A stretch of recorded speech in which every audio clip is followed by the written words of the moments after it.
Takes all of those cards back from the grave, and now we're cooking. We've got the Henge in play. That means we're drawing cards. Loving it. Titan's Nest also in play now. This game's over. Hey everybody, welcome back. Thanks for taking the time to watch Hello Good Game. Today we're playing Titan's Nest Mutate. I've done it. I've done something. Uh-oh. So we've been playing Mutate all season through Ikoria, and I really love it. It's my favorite mechanic so far. It's absolutely explosive, and Auspicious Starrix is 1,000,000,000% broken. I cannot believe this card. Brutal. So today is a Sultai Mutate deck focused around Titan's Nest, which is an enchantment card, and Nethroi, Apex of Death, which is one of the big baddies within Ikoria. So as always, we're going to take a look at the deck list. We're going to break down the deck's strategies and synergies, get into today's gameplay footage, which is very impressive, and then come full circle with my closing thoughts. I'm live on Twitch every single morning, 6 a.m. PST. We have daily uploads on YouTube, and we have a banging Discord, about 1,000 members, all skill levels, beginners to experts. So if you ever need any help, or if you just want to share your experience with others who love the game as much as you, that's the place to do it. Link in the description below. Don't forget to like, comment, subscribe, share to a friend, and hit the bell icon so you're notified of all of our future uploads so you can do all of this again. For those of you who continue to support me, thank you so much. Spending your time, your attention, and even some of you financially supporting me. I cannot even show my gratitude. Thank you so much, you guys. You're amazing. Today, I'm doing my best to repay you though. Sultai Mutate, getting into the deck list. 4 copies of Aboreal Grazer. This is our 1-drop. It's a 0/3 with reach. When Aboreal Grazer enters the battlefield, you may put a land card from your hand into the battlefield tap. So it's 2 land on your first turn with a 0/3 defender with reach. Awesome. Moving on to our 2 drops, we have 3 copies of Mire Triton. This is a 2/1 with Deathtouch. When Mire Triton enters the battlefield, put the top 2 cards of your library into your graveyard and you gain 2 life. 4 copies of Paradise Druid. This is a 2/1. Paradise Druid has hexproof as long as it's untapped, and we can tap it to add 1 mana of any color. Season of Growth. This is an enchantment. Whenever a creature enters the battlefield under your control, scry 1. Whenever you cast a spell that targets a creature under your control, draw a card. Moving on to our 4 drops, we have Insatiable Hemophage. This is a 3/3 with Deathtouch. Mutate only costs 3. Whenever this creature mutates, each opponent loses X life and you gain X life, where X is the number of times this creature has mutated. So a little bit of a survivability there. Dirge Bate. We only have 2 copies of this. It has flash and flying, is a 3/3, mutate cost of 6, so a little bit expensive there. However, whenever this creature mutates, destroy target creature or planeswalker an opponent controls. So that's a very powerful mutate ability. 3 copies of Gemrazer. This is a 4/4 with reach and trample. Mutate cost of 3. Whenever this creature mutates, destroy target artifact or enchantment an opponent controls. 4 copies of Migratory Greathorn. This is a 3/4, mutate cost of 3. Whenever this creature mutates, search your library for a basic land card, put it into the battlefield tapped, and then shuffle your library. Titan's Nest ×3, an enchantment. At the beginning of your upkeep, look at the top card of your library. You may put that card into your graveyard, exile a card from your graveyard, add colorless mana, spend this mana only to cast a colored spell without X in its mana cost. Moving on to our 5 drops, we have 4 copies of Auspicious Starrix, a 6/6 mutate cost of 6. Whenever this creature mutates, exile cards from the top of your library until you exile X permanent cards, where X is the number of times this creature has mutated. Put those permanent cards onto the battlefield. 2 copies of Nethroi, Apex of Death, a 5/5 with Deathtouch and lifelink. Mutate for 7, so our most expensive mutate creature. However, whenever this creature mutates, return any number of target creature cards with total power 10 or less from your graveyard to the battlefield. Moving on, we have the Great Henge for 9. This spell costs X less to cast, where X is the greatest power among permanents you control. We can also tap it to add 2 mana and gain 2 life. Whenever another non-token creature enters the battlefield under your control, put a +1/+1 counter on it and draw a card. We have 2 copies of End-Raze Forerunners. This is a 8-drop, 7/7, Vigilance, Trample, Haste. When End-Raze Forerunners enters the battlefield, other creatures you control get +2/+2 and gain Vigilance and Trample until the end of turn. These spells are accompanied by 2 plains, 2 swamps, 8 forests, 2 watery graves, a single overgrown tomb, 4 breeding pools, 3 Indatha triomes, and a single fabled passage. The deck list looks very similar to a lot of our other Mutate decks. However, there is a key difference here, or a couple key differences, and we'll touch on those first before we get into the general strategy. It comes in the form of Mire Triton. This is something we don't typically run in a Mutate deck. However, we do here for a few reasons. It has Deathtouch, so it's great early game removal in case we're facing a lot of aggro, in case we need to just get rid of it, right? When it does enter the battlefield, we're milling ourselves, which is the theme of the deck, kind of important. And then we also gain 2 life, so a little bit more survivability.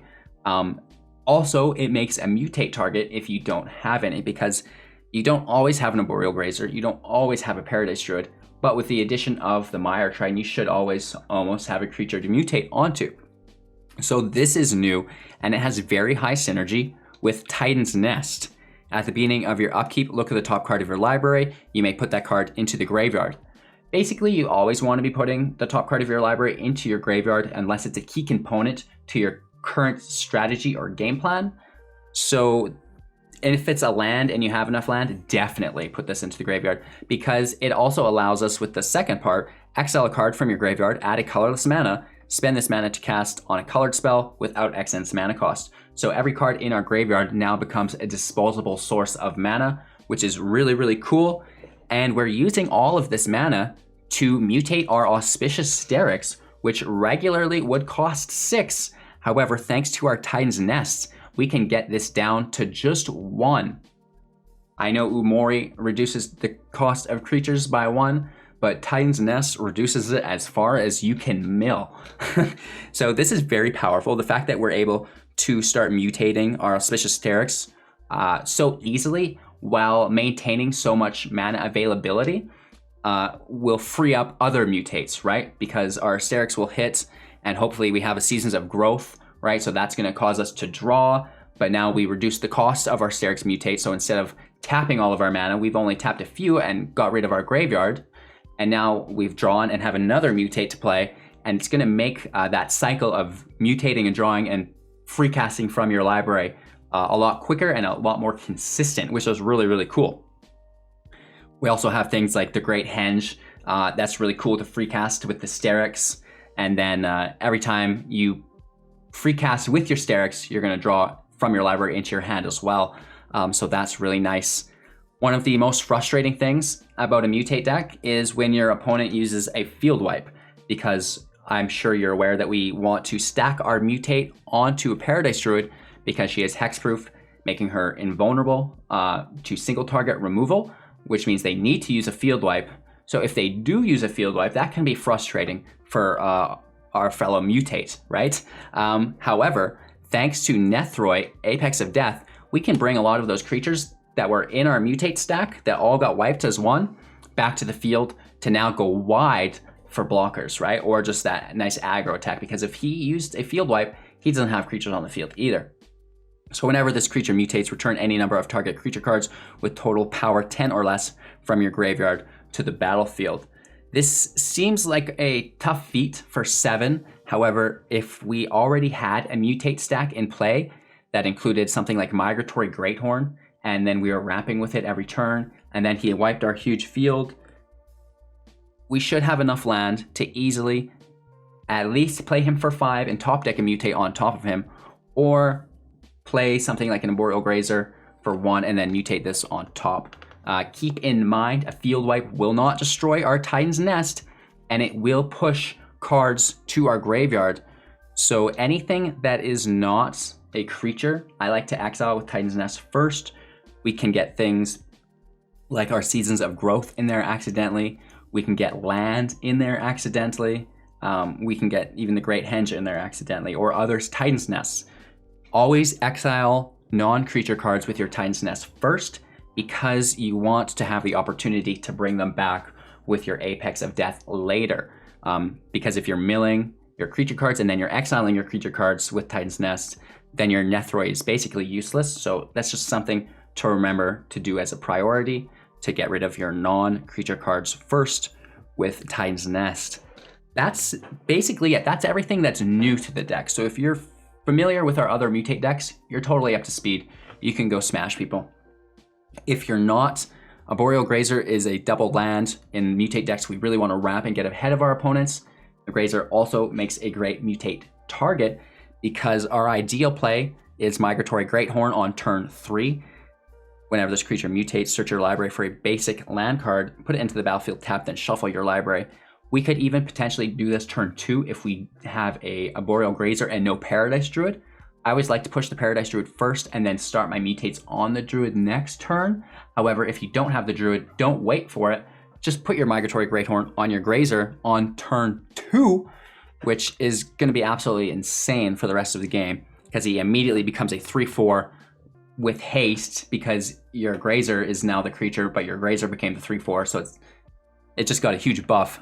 So that's a great play there as well. And then you're ramping every time you mutate onto it, and that will help you draw and get less land in your deck, which means the chances of you drawing another mutate card afterward are higher, and then you just play it out. We talked about Mire Triton. We know that you're wanting to stack your mutate on Paradise Druid. Seasons of Growth, just get that out there when you can. If not, the Starrix will free cast it for you. The Hemophage is really nice for sustainability if we're losing life to an aggro deck. Bate if it's a Planeswalker deck or it has big creatures that we need to deal with. Gemrazer for ECDs and Cavalcades. The Greathorn we talked about, that's a priority for ramp. Titan's Nest we covered, Starrix we covered, Nethroi we covered, the Great Henge we covered, and End-Raze Forerunner gets free cast with your Auspicious Starrix to just give you the Vigilance and the Trample, so you should be able to just smash your opponent out because you're gone so wide. That's the whole deck strategy, you guys. I hope I did a semi-competent job at explaining it. If you found value, be sure to give me a thumbs up and share this video to a friend so they can learn how to play Mutate at its highest level as well. Let's get into today's gameplay footage. Thanks for watching. I'm Hello Good Game.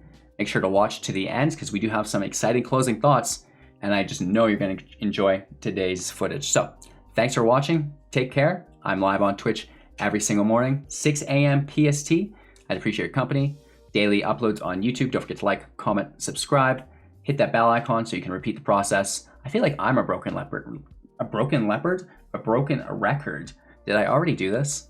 And then I just want to say thank you for everybody who's paying me with their time, attention, and even some people with their bank statements. I don't know. You guys are crazy. Thank you so much for making this all possible, you guys. I appreciate it. Enjoy today's footage, and then we'll be back in a few seconds. Well, maybe more like a few minutes for my closing thoughts. We'll talk to you soon. This hand looks fun. We do have a Paradise Druid and a Starrix and a Mire Triton. Mire Triton in this deck is used to self-mill us, and it's also a decent mutate target. Let's come in slow with our swamp. Kind of throws the person off as to what deck we're playing as well. Oof. This is not good. What's he pull? Our Titan's Nest. Ouchie.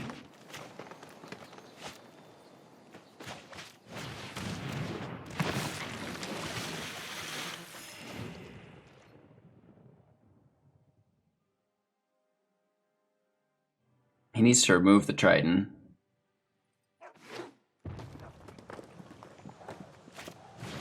Just an Annex. I'm okay with that.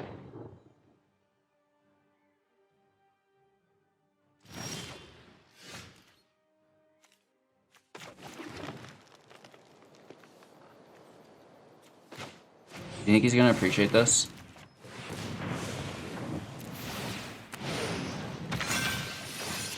Got him.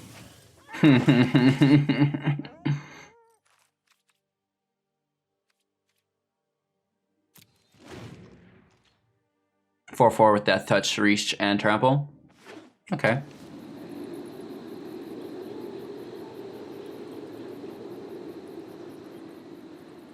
We have to remember that he has shenanigans, so we have 20 life.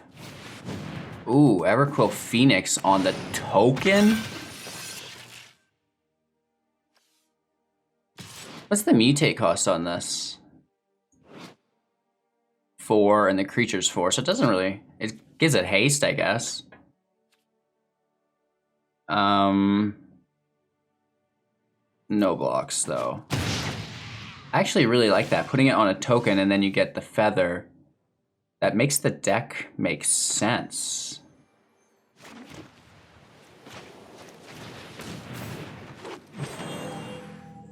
Three, 4, 5, 6 next turn, so we're in Starrix territory.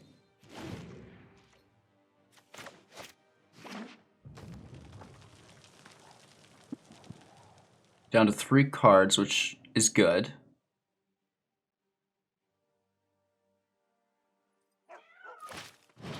Another Annex, okay. Can you imagine giving Annex flying?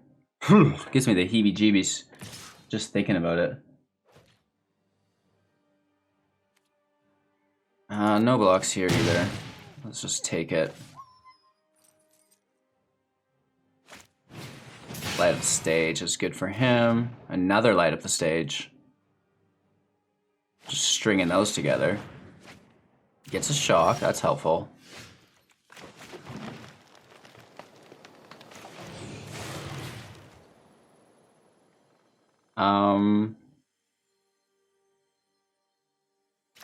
Yeah. We'll get rid of his Annex again. Right. 2 lands? Come on. That's not good. No attacks. The fact that it's a 6/6 now stops the Phoenix from attacking.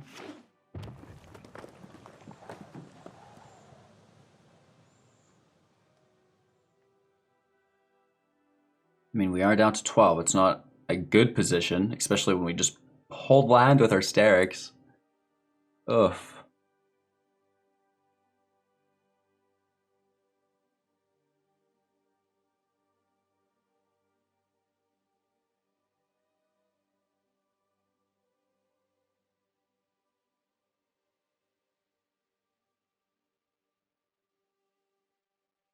He's thinking about it. Right? Fervent Champion should be an autoplay. Yeah.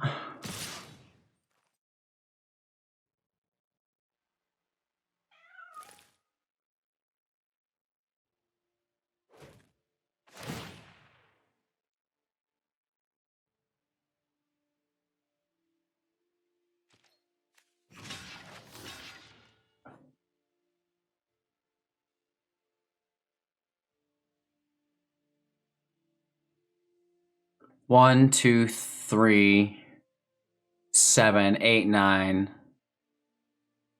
We have to block.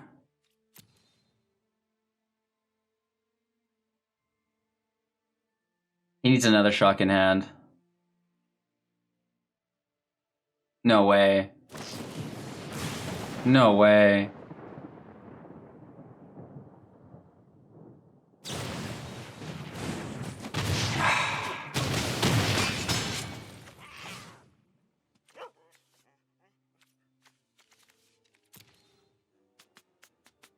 That's a bummer. Well, we can bring them all back, but it's not enough. Right? It's got that huge flyer and stuff.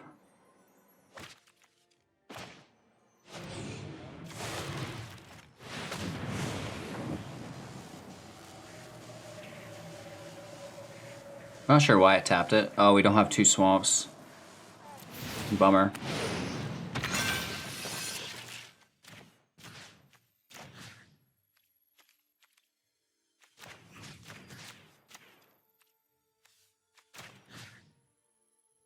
We want the Starrix. We want the Grazer.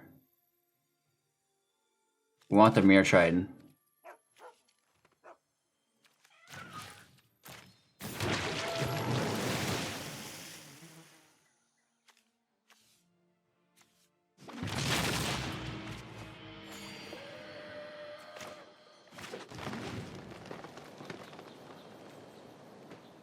I mean, I guess we have blockers. We're up to 7. We have lifelink on the field, plus a Starrix in hand. It's not that bad. It could be worse. There could be an Embercleave.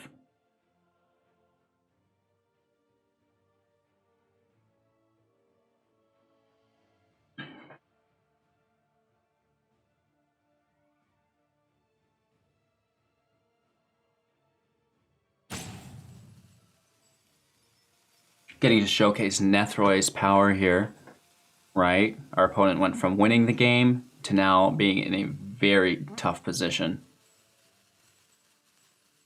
We only have 1 creature with reach. If he has a second Everquill Phoenix, we're in trouble. Or a Torbrand.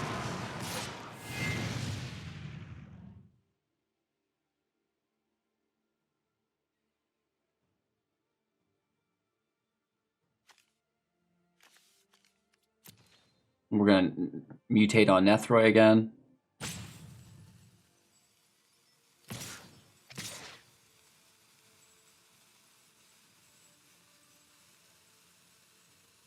He's in a tough spot. If we can pull a Dirge Bate off top, that would also be nice. We could kill Torbrand.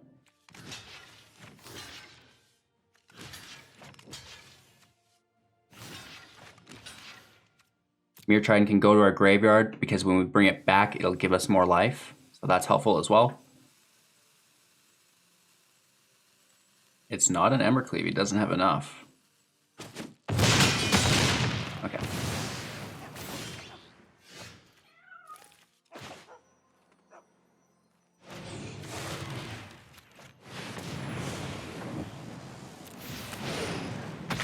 Over top.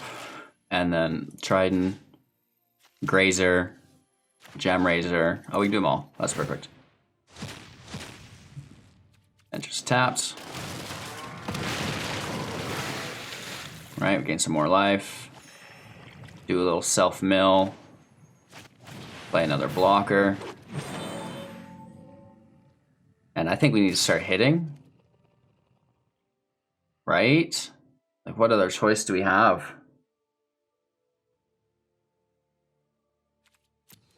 We can't just, like, float at 6. That's not healthy.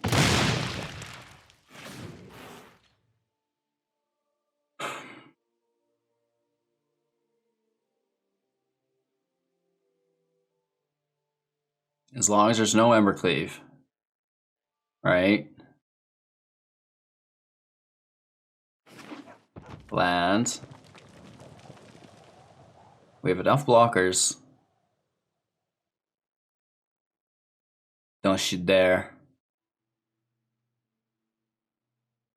This, again, is a very hard puzzle for him to solve, right? If we draw a mutate creature next turn, we also have a lifelink here that he may be unaware of on the defense situation. It doesn't show it, it just shows the Deathtouch, and then that there's more.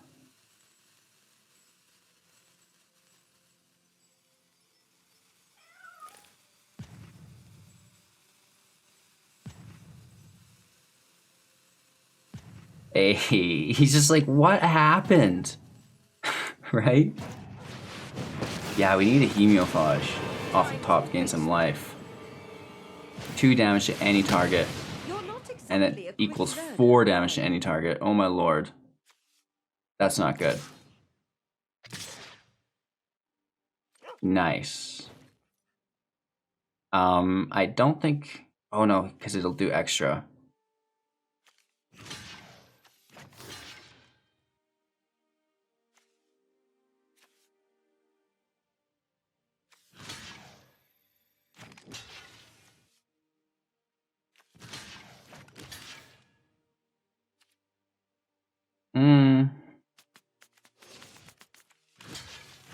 Let's gain some life about that.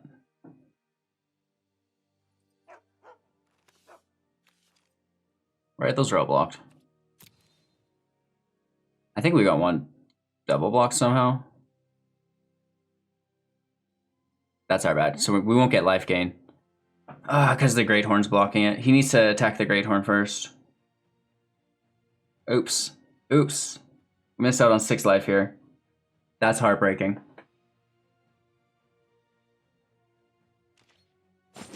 Dang it. Do we still get the life? We do! We pulled the land.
We'll highlight a card like it does something.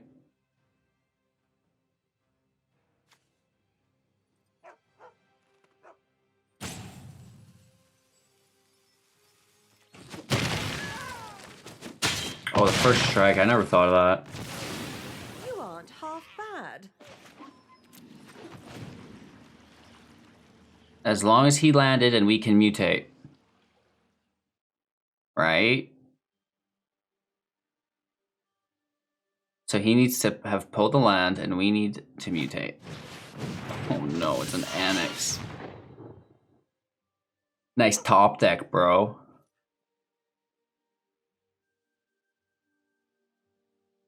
All we need is a Hemophage on our Starrix. Or a Starrix on our Starrix.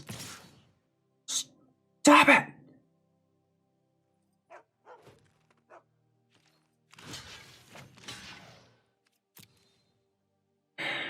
Deep breaths, you guys. Top deck, top deck. Let's put stop. Okay.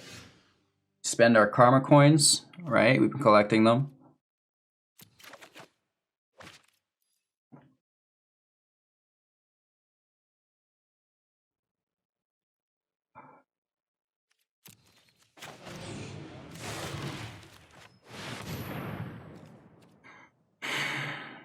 And the match continues. We take everything with reach at life gain.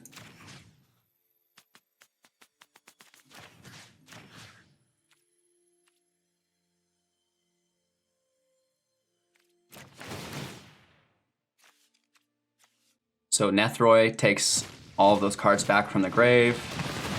And now we're cooking. We've got the Henge in play. That means we're drawing cards. Loving it. Titan's Nest also in play now. This game's over.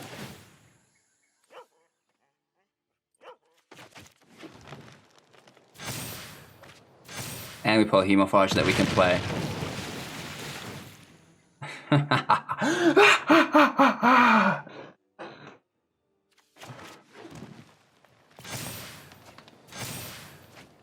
It's so good. Oh, down to 14 cards. We want to play this next turn, right? It feels bad. He was doing so good for so long. I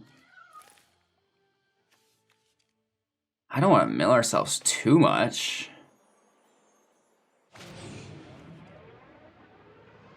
I guess we don't have to. We can go over here, right? That's pretty fun on our Batra. Then we get to kill his Annex and his Torbrand. Uh-oh.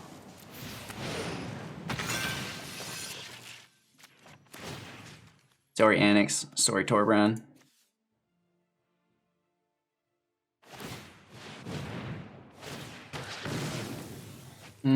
Never underestimate karma points, you guys.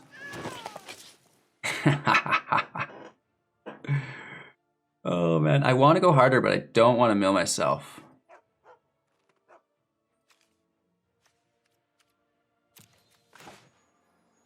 Go big or go home, right?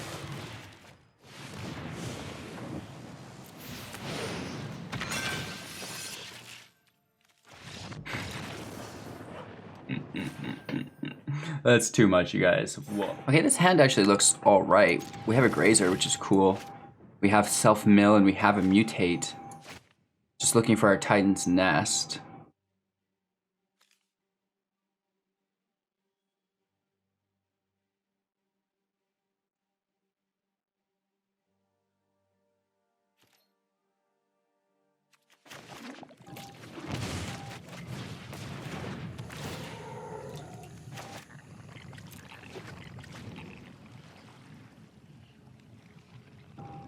Alright, that's never a good start to go up against. We have no Druid, so we're just forced to go for it. But it does convert him into an attacker.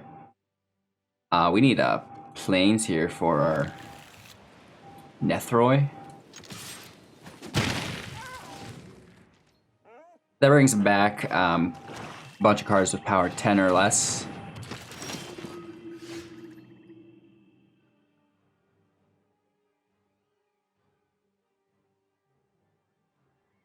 So we want to go wide because we're going to have to sacrifice. So let's go with Season's Growth, and then we'll self-mill. Planes can...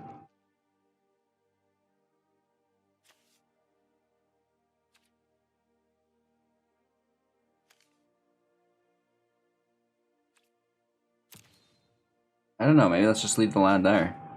Oh, but then we mill ourselves. Oh my lord. What a day. Hopefully we still pull land off the top. I mean, I'm not necessarily super sure that we should be just playing this to the field. I mean, I guess. What other choice do we have? Okay, I don't actually mind sacrificing our Triton. He gets to draw +2 mana into another Reaver. So we have to keep going wide.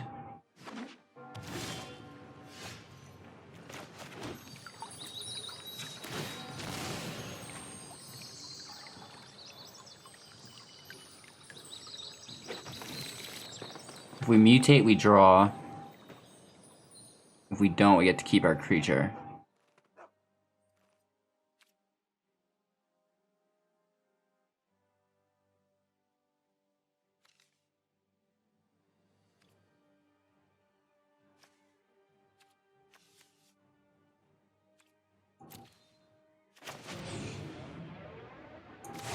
Let's just play it as the creature.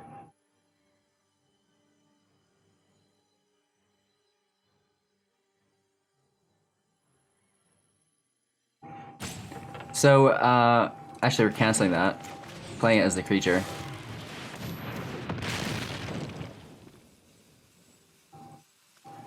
I don't mind the Greathorn. It's better than a land. There's no Deathtouch here.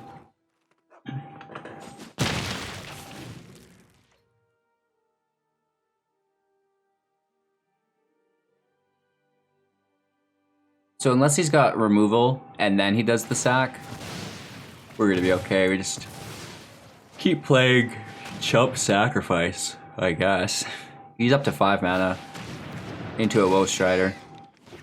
Not good. Into a Cruel Celebrant, so tons of more things to sacrifice.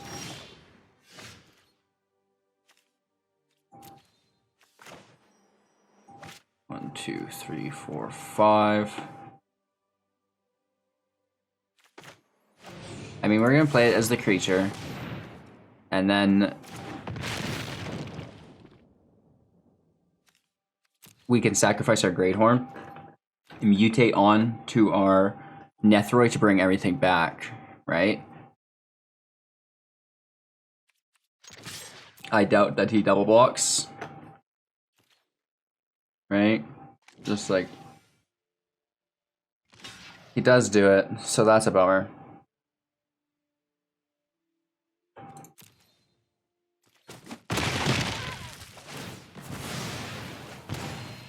So that's actually our bad. We should have just chilled out because now we're gonna have to sack our actual nuke of the deck. So we just get bullied out from the priest's removal. Yeah, my B. Cry. Alright, well, let's see how these next couple top decks go.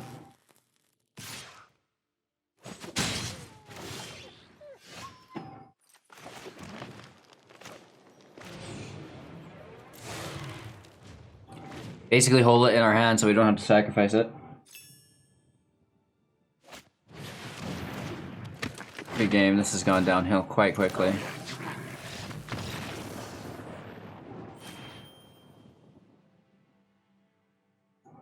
Yeah, just a good old-fashioned beating up. Opponent goes first. We're light on land, but if we can draw out, that would be cool. Let's toss it. Let's be more conservative. Keep 6, throw our runners away. If we can pull a creature to mutate onto, we're going to be golden.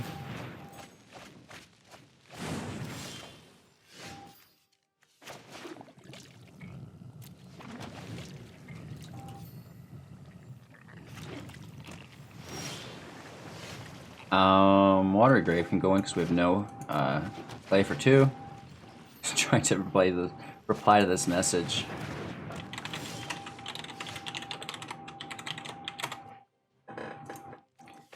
Okay, we still have no creature to mutate onto, and we need another swamp for our destroyer, and we are being self-milled. If he only knew what Titan's Nest does.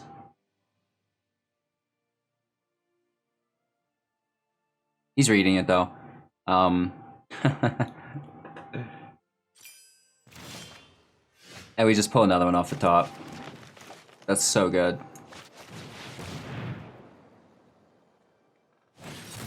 Oh, except he's got a quench for it.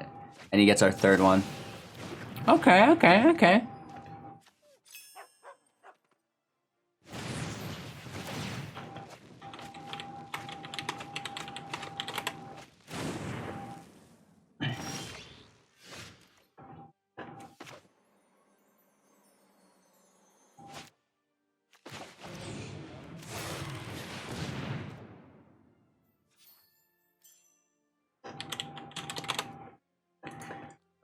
Oh, let's just pull these quenches, I guess. I mean, there's worse things.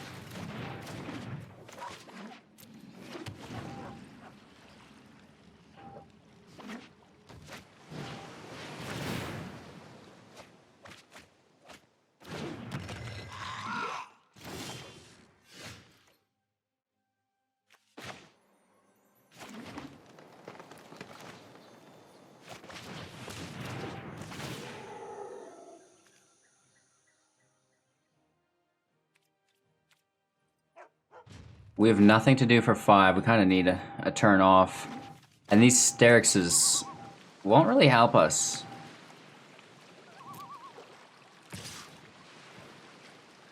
So we can just like reach this out real easy, like.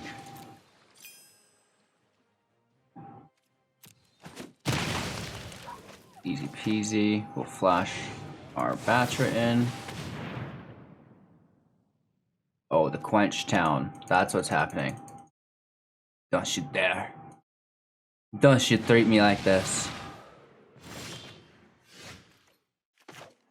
Yeah, I'm sure he's got more, but let's try to just flood the field, kill this gargoyle. Whoa. Going over top, 6/6 with flying. And we get 1 removal. Thank you. We mill ourselves more. That's not good. Honestly, we have no hexproof. We need to finish this match yesterday. Down to 26.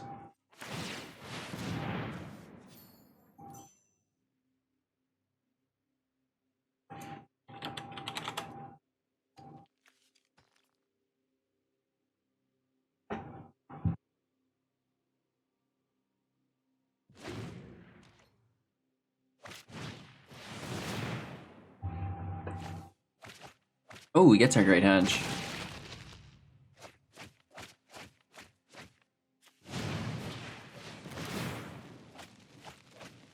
Gets our Nethroi. I would really like that.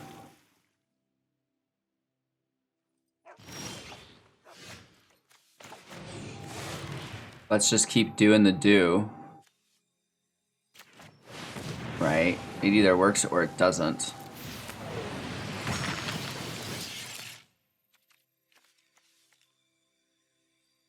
I mean, I don't think it matters.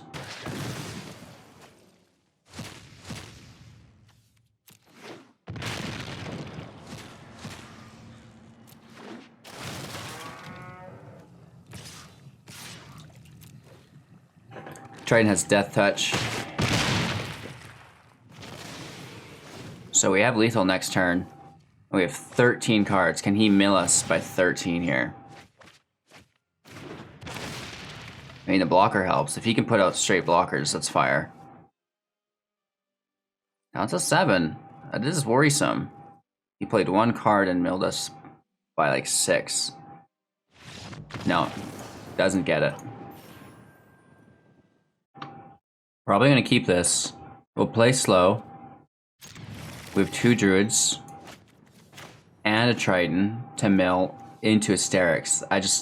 How can this go wrong?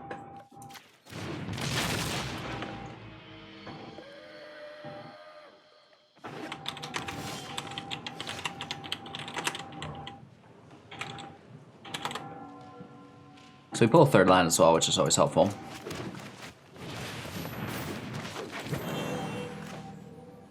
We can go right into our nest as well, especially since he's tapped here.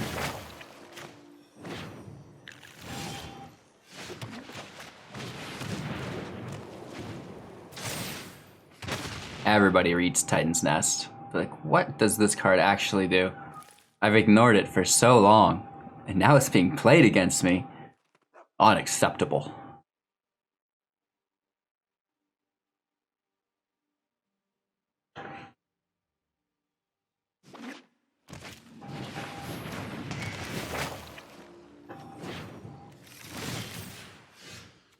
Everything goes to the graveyard. That's kind of the rule of thumb. Even though we like the idea of the land, it's not a requirement. Seasons of Growth is pretty cool. And we come into a weird situation here where he does hold field wipes.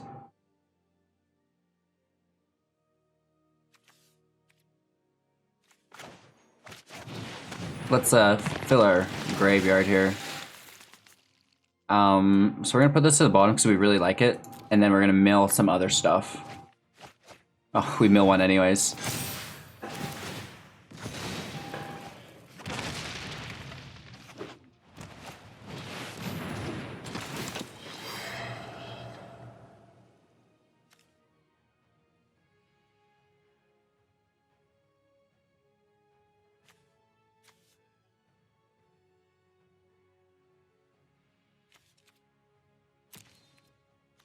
It's gonna be a bait for him to take the Oath of Kaya. No, he doesn't. Shoot.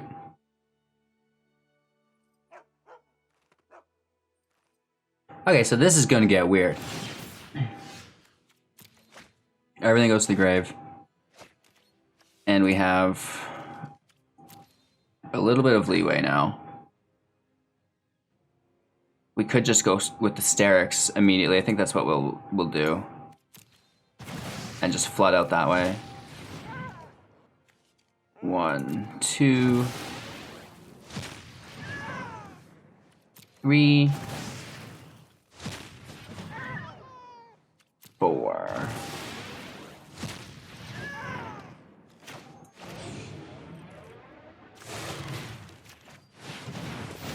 Just casual mutate.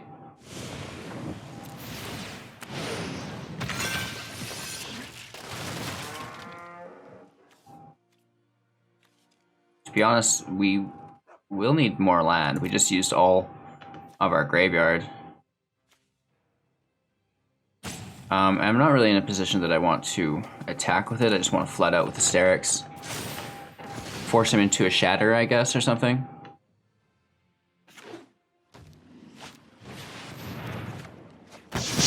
fine. Like, we're sitting on our Nethrois, right?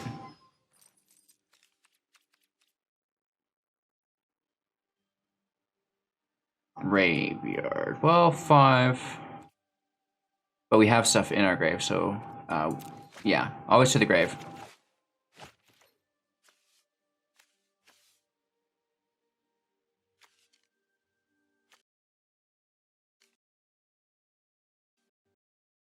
Ouch. We had this happening to us yesterday as well, which is like really quite sad. That's never happened to us before. And 2 days in a row, only while playing Titan's Nest. So that's really strange. Let's jump back in really quick. It'll throw us right into the match again. Let me know in the comments below. Do you guys struggle with the Unity crash utility error? Like, what's going on there? To be honest, I've heard others talk about it, but I've kind of just ignored it and be like, my computer's fine, I have no issues. But when we play Titan's Nest, it happens.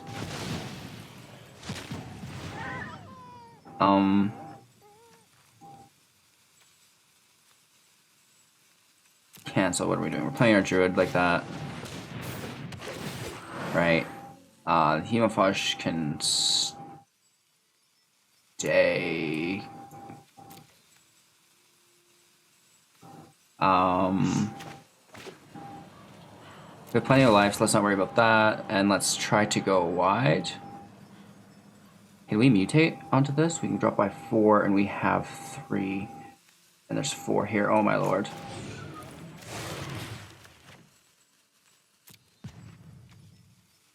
Oh, no. That won't work because we're exiling them. Right? We'd be exiling them for the mana, and then there'd be nothing in our graveyard to bring back afterwards.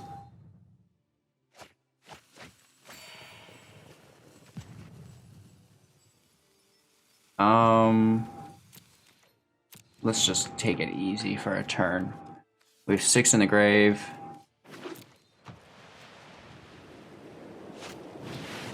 And an ECD on our Titan's Nest. Okay. There's worse things for that to hit, you know what I mean?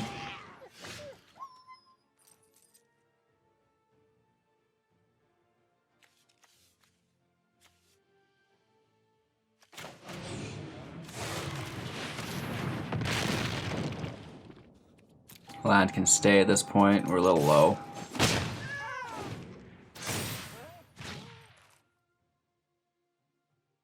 So if we can mutate... Oh no, stop it! Stop it! We're still gonna kill this, this thing.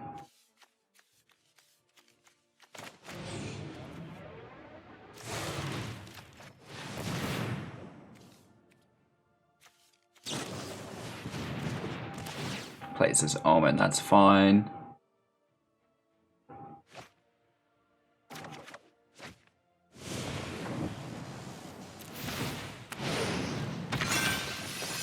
Let's kill the ECD.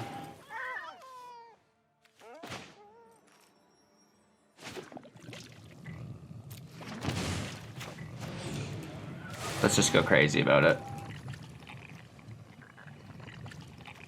Well, we don't really need the life. Oh, but we do need the Gemrazer. That's what it's about.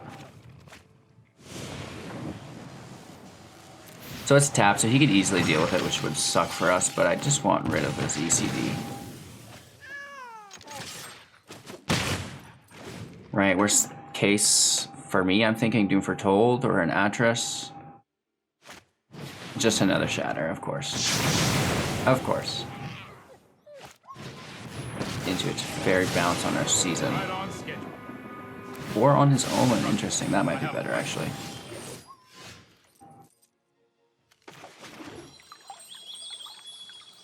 We have all of our required land.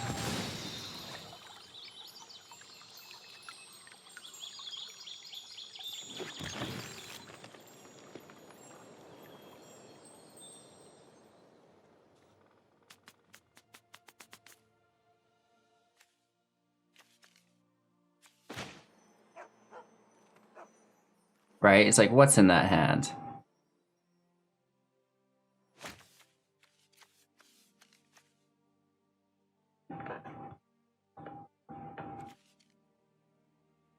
Let's go for it.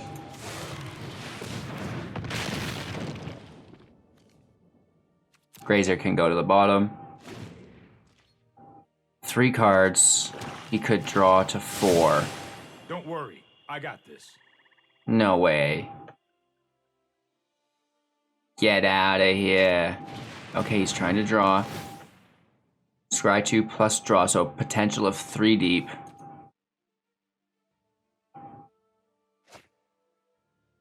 One to the top, so that's not good. An oath, that's fine. He's double oathing. That's aggressive. That is aggressive indeed. So 1, 2, 3, 4, 5, 6.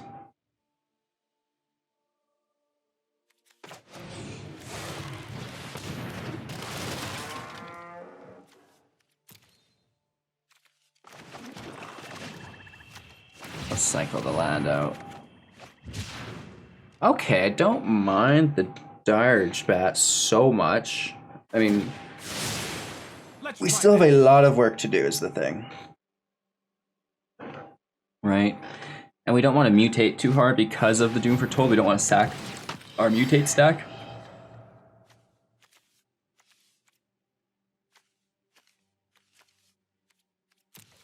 Let's try to bait him into the land.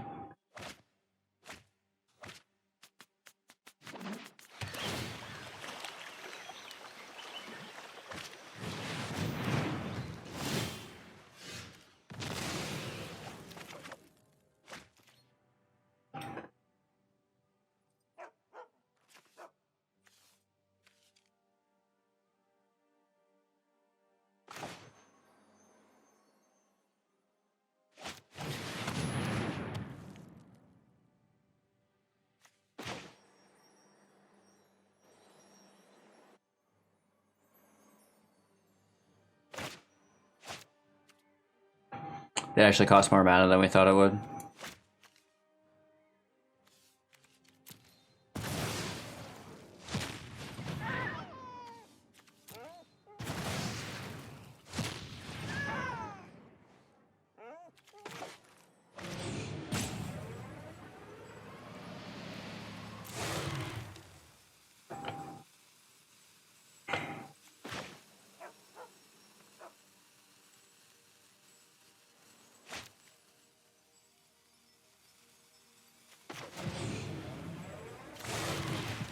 I think we just need to kill his fairy.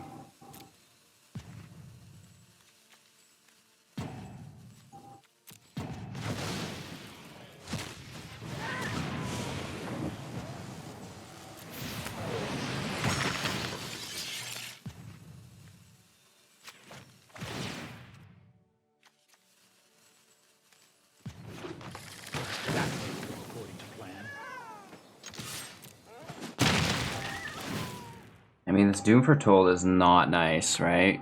That's kind of aggressive to have around. The only chance we have is to draw Starrix off the top.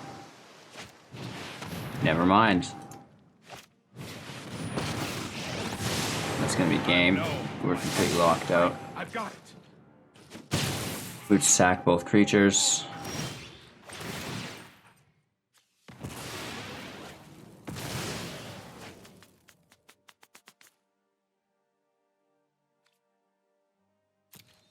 This is an interesting turn of events.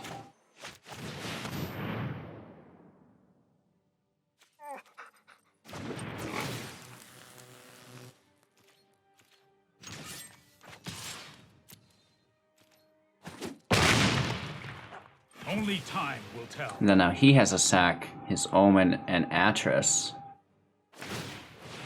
Ooh, so he has to sacrifice a Doom and an Atris. I wish we had more creatures on the field. Does he sack them both? That'd be cool. Sacrifice both your Doom Foretolds, bro.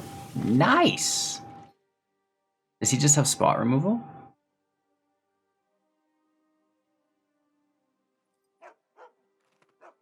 I would have sacked one Atris and then had his other Doom make me sack my Forerunner. Interesting. Dance of the Mance. Who's ready to take a dance?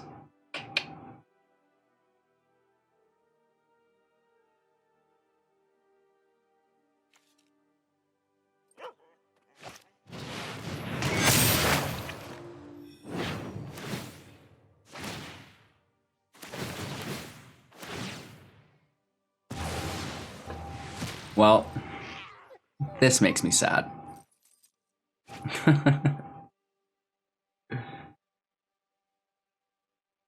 Classic Esper dance, absolutely loving it.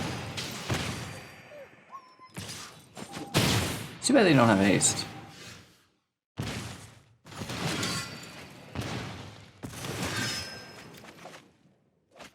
This Aboreal Grazer will save us.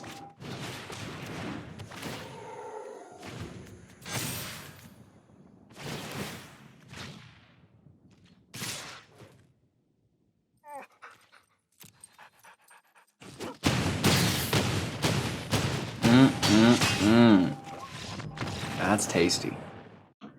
Normally, I would say yes, but I just don't think we have the appropriate land here.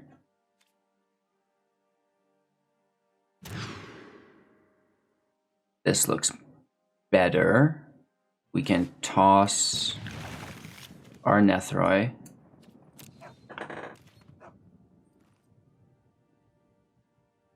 And then we're working into a Paradise Druid, which can then play our Triton. If we draw land, we can play our Nest.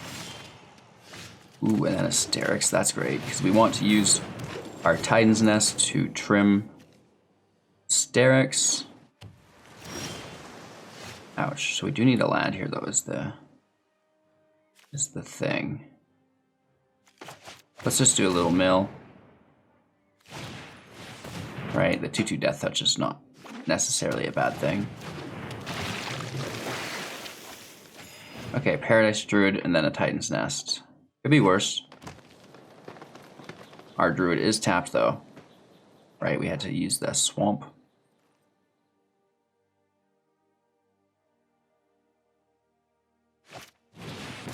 There's a Fairy Bounce on our Paradise Druid. That hurts. Oh, it's a plus, okay. More like it.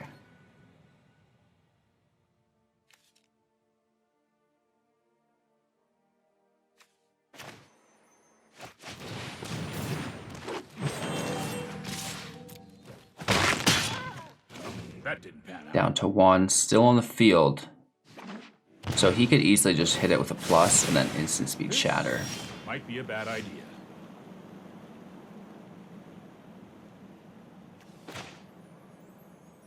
Let me play my Nest right now. That way if he does shatter, we've already used our mana from the Paradise Druid. Yeah, see, right? That's important.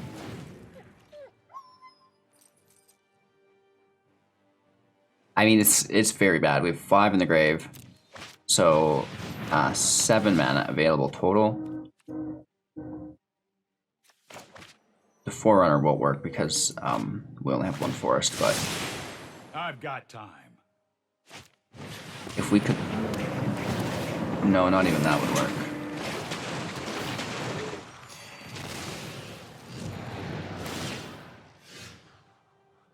That goes to the grave, looking for land.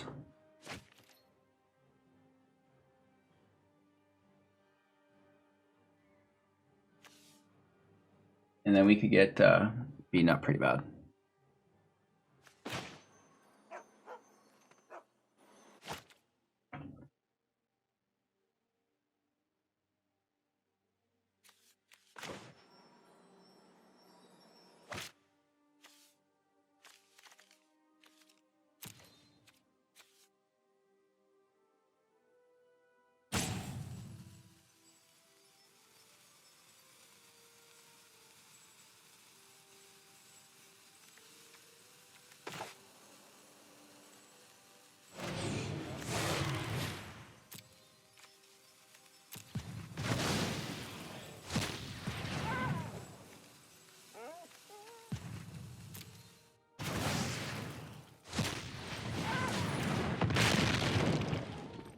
Whoops, was muted there. So we're putting our Gemrazer out so we can mutate next turn onto it, and then when we exile cards from our graveyard with our Titan's Nest, we make sure that we get non-creatures for Nethroi when he does come back. I'll protect you. Past spread home your prowess.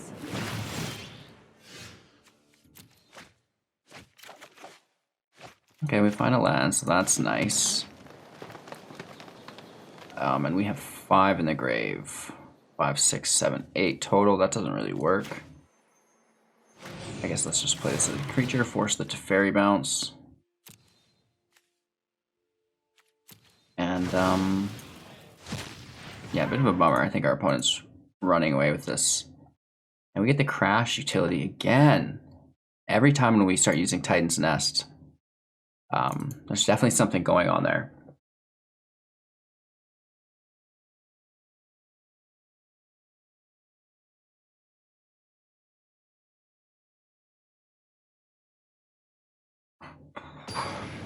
Hey Mist, how are you doing?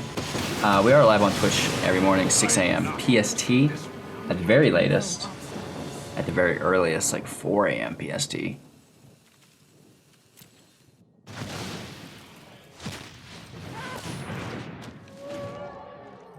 Come say hello, I'd love your company. Come pet a dog with us. I'm pretty sad he doesn't chase his tail. Oh, that's a new one, I've not seen that before. Maybe he does, and I'm just not seeing it yet.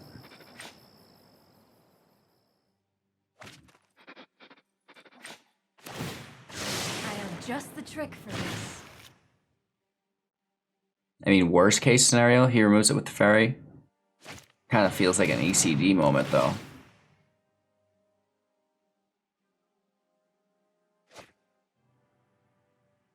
Best case, we get to mutate onto it. No, right? Big time bummer, mate. And then because he's bouncing it, we just tossed how many cards into exile from our graveyard? Like...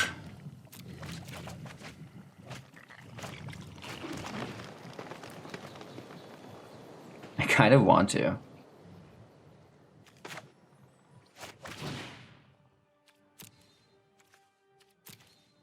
Why not? Dare to be bold. Hopefully no utility crash. We click as quick as we can.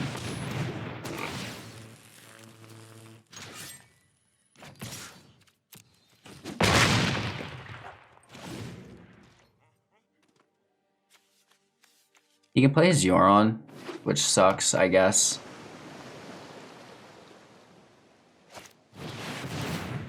Hydroid Crisis for 8. That's all his mana, though.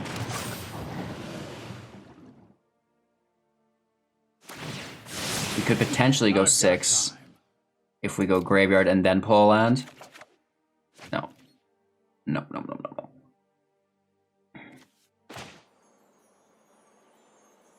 We can go to 5 and spread our value.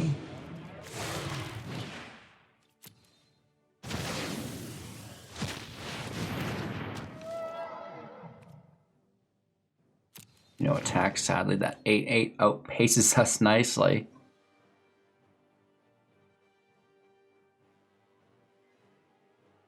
I mean, I would bounce Teferi and then minus, but I'm sure he has multiple Teferis. And there's 3 Omens to bounce as well. Plus an Narset, it's just like, it's a lot.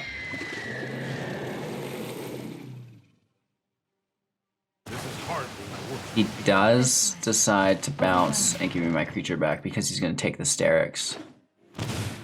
Right? When it hits the field, he can choose a new target to take. I know my responsibility. Mysteries to uncover.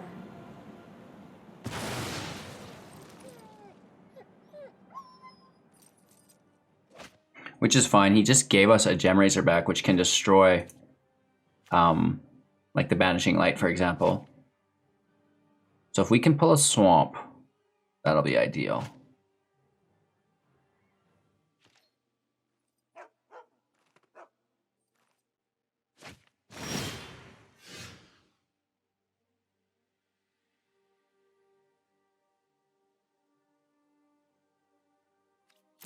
It's not a swamp, but it gets us a swamp, and we can mutate on it right now.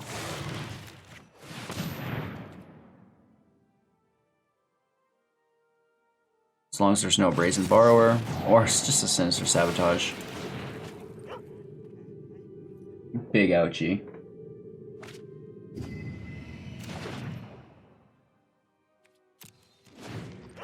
So we're getting close. You guys are learning how the deck works at least, right? But just getting boxed out by control decks, it's never fun. That's more like it.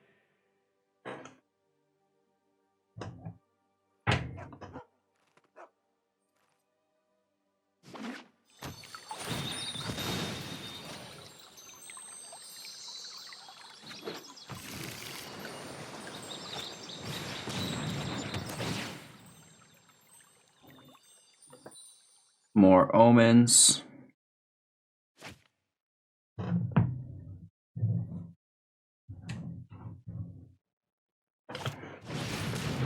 Into an arrow. That's fine. Whatever, bro.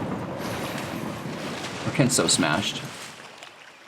The deck we made yesterday, that we actually made after this, is a little bit better, I think, without the mutate.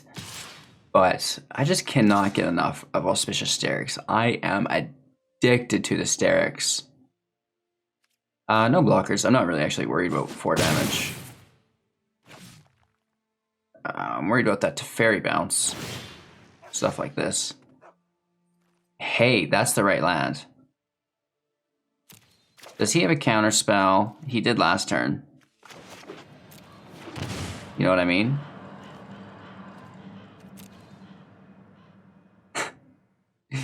You know he does. You absolutely know it.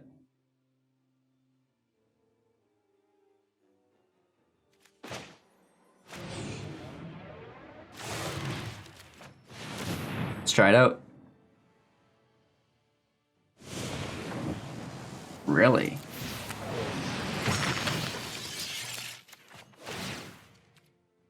Okay.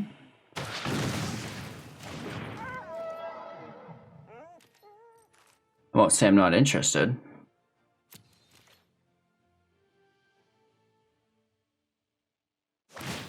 I mean, he has shatters and stuff, right? But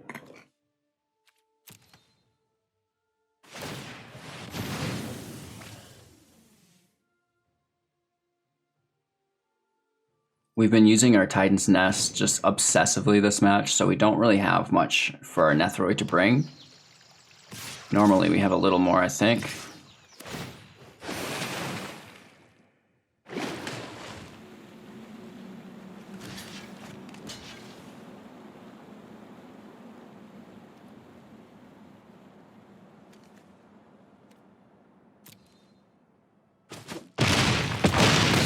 All right, down to 5, not good.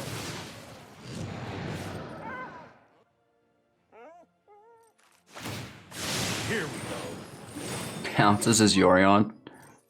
That's hot. He didn't minus his Narset yet, though.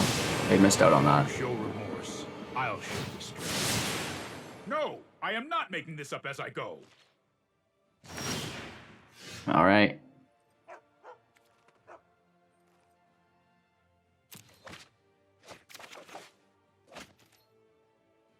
We need to gain life is the thing.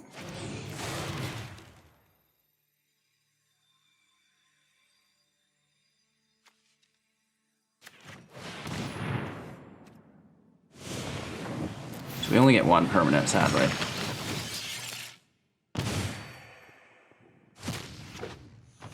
A Grazer, rock and roll, man.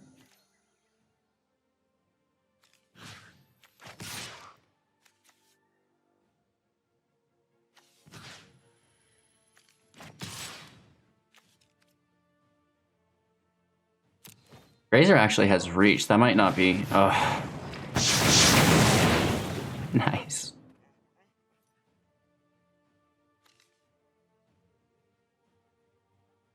And then he can just bounce it. It's not good.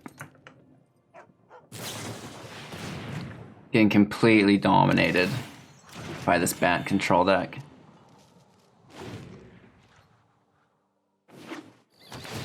He still has 37 left, too.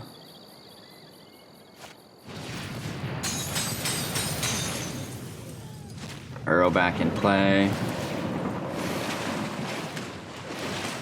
It's so much land. How much land is in this deck?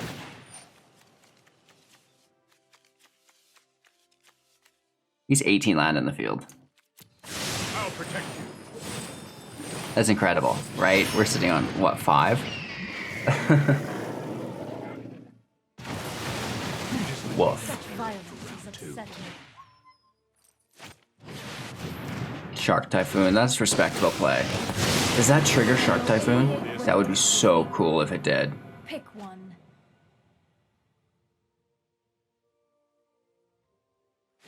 I don't think so. No. That's too bad. 1, 2, 3, 4, 5.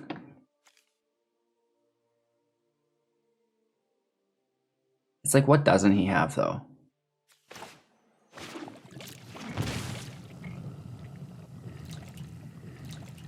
Yeah, that's just game.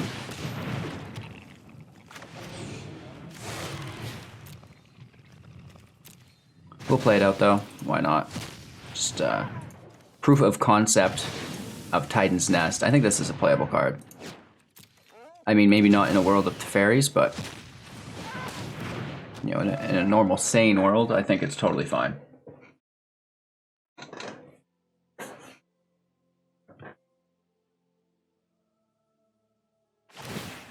Let's try this.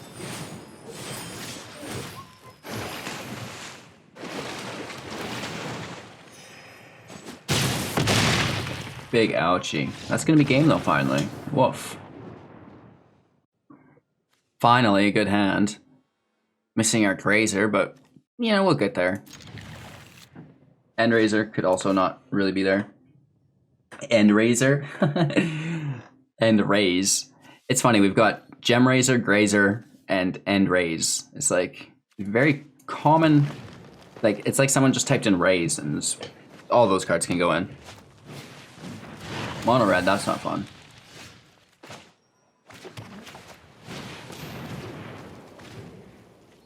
We need a creature.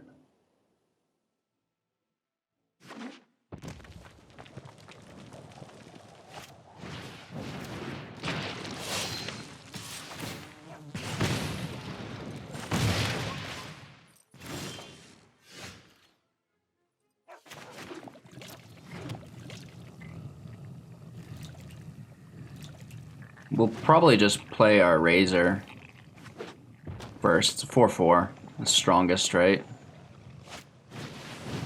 As long as there's not a Torbrand or an Annex. I guess if there was an Annex, he would have played it this turn.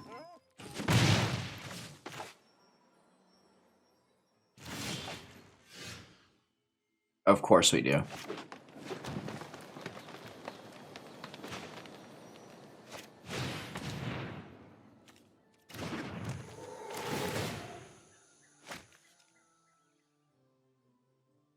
So the scry literally doesn't matter. Because we should reshuffle and draw here. Oh, I guess actually it does matter. We would have drawn the land. But I don't think we need it. Going over top. Grabbing a swamp here.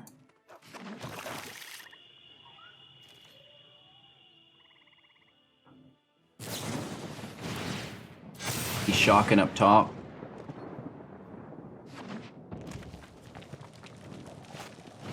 Oh, Cavalcade deck. If he plays a second one, I'm gonna cry.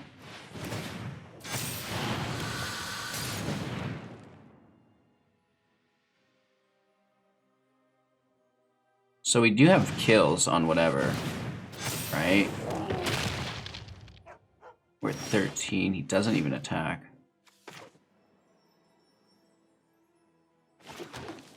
We have the Razor to kill the enchantment.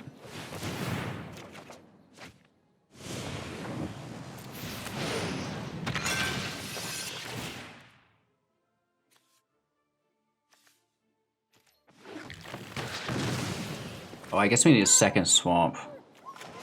Let's go ahead and grab that.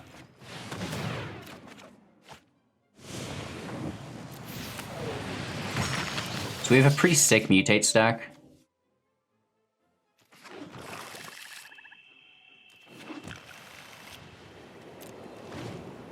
Only 13 life, which is pretty sad. With a Fervent Champion who has haste as well. Oh, and he's going right for it.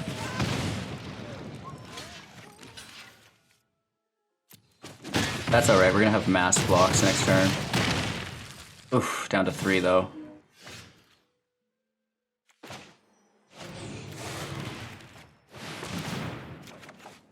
Just need cheap mutates. And we need a ton of permanents to go wide for blockers. Almost out of basic land, which is great. Oh, and we do get a ton of just blockers. Yeah, for sure. Yeah, I like the Starrix. It could just stay there for all of these scries.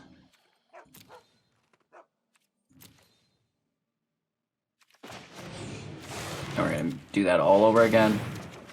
And draw the Starrix into our hand. And then flood the field even harder. Silly mono red. Tricks are for kids.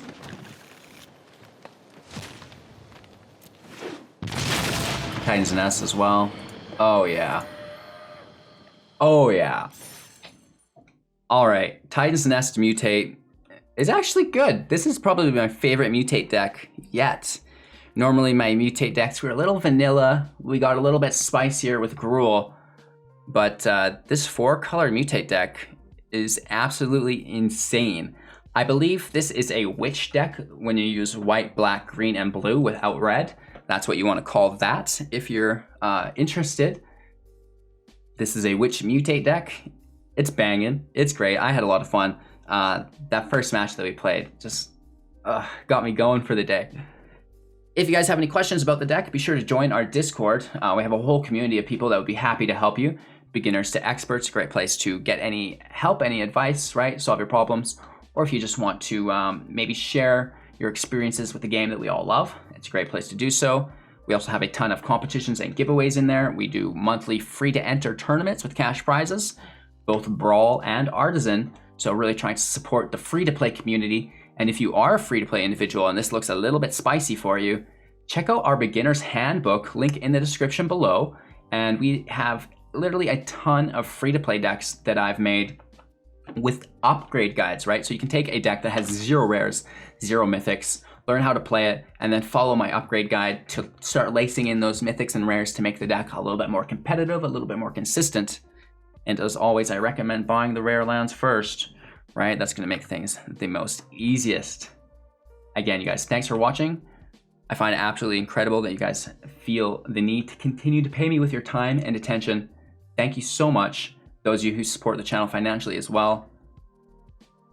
I can say thank you to the other guys, but you, what in the heck? Woof. Thank you so much, I appreciate it. We're back tomorrow, same time, same place, every day, 6 a.m. PST on Twitch, daily uploads on YouTube, and then I'm in the Discord all day if you want to chat. Thanks again, you guys, I really appreciate it. Have a great day, enjoy our short summer, and yeah, we'll see you tomorrow, same time, same place.